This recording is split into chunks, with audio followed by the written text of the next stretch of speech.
కానీ వాడు 100 సంవత్సరాలు బ్రతికినా 105, 110, 120 సంవత్సరాలు బ్రతికినా మనం దినమున వాడి భూమిలో పెట్టవలసినదే. కాబట్టి ఇక్కడ రాయబడుచుంది సమయము తక్కువ ఉంది కనుక నువ్వు వచ్చి నువ్వు పుట్టిన సమయం నుంచి నువ్వు వెళ్ళే సమయం వరకు ఆ టైం పీరియడ్ తక్కువ ఉంది కనుక ఈ ఉన్న తక్కువ సమయం నువ్వు ఏం చేయాలంటే నీ యొక్క పరిశుద్ధమును దేవునికి అనుకూలమైన సజీవ యాగముగా మీ హృదయాలని శరీరంలో దేవునికి.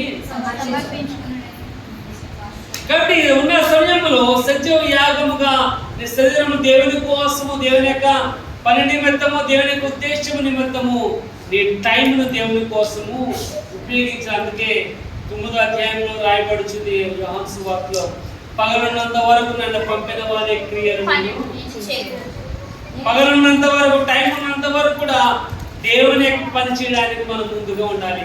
కానీ మనం వెళ్ళుకుంటా ఉంటే దేవుడి దీవెన కావాలి. ఈ దేవుని యొక్క దీవెన కోసం మనం ఎంతో మంది వెళ్తూ ఉంటాం, వెళ్తూ ఉంటాం.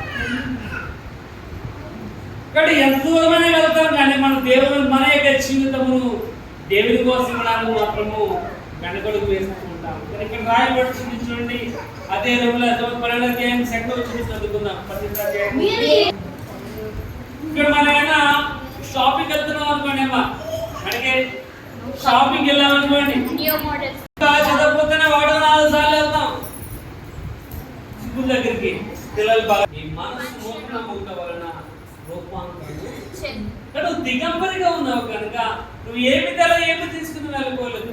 కానీ లోకంలో నువ్వు ఉన్నంత కాలము దేవుని యొక్క పని చేయడం కోసం నువ్వు రూపాంతరము చెందవలసిన వారే ఉన్నావు. ఒకటి గట్టి వాళ్ళు